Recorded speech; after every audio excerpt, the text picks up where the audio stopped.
নমস্কার সবাইকে, সৌমাস কিচেনে আপনাদের ওয়েলকাম।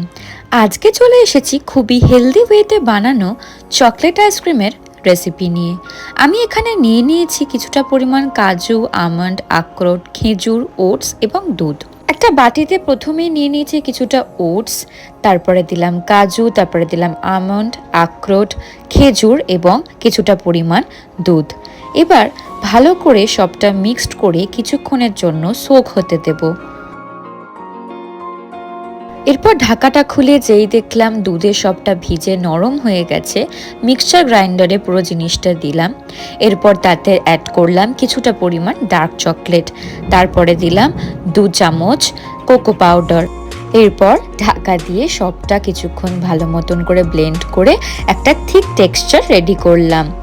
এরপর একটা এয়ারটাইট কন্টেনারে পুরো জিনিসটা ঢেলে দিলাম এবং একটা চামচের সাহায্যে ভালো করে সেট করে দিলাম।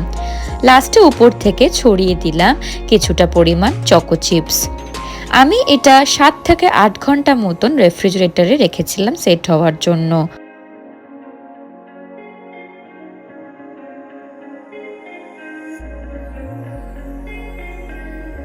এরপর খুলে দেখি আমাদের চকলেট আইসক্রিম কিন্তু একদম রেডি।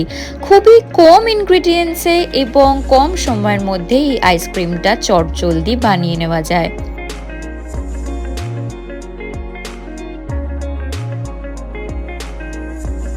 একটা আইসক্রিম বলে 2 স্কুপ আইসক্রিম দিয়ে সার্ভ করলাম, আর উপর থেকে গার্নিশ করলাম কিছুটা পরিমাণ চকলেট সিরাপ এবং চকো চিপস। তাহলে আপনারাও অবশ্যই এই গরমের দিনে বাড়িতে কম ইনগ্রিডিয়েন্টস দিয়ে বানানো চকলেট আইসক্রিমটি অবশ্যই ট্রাই করবেন এবং আমাকে জানাতে ভুলবেন না আইসক্রিমটা কেমন হয়েছে। ধন্যবাদ।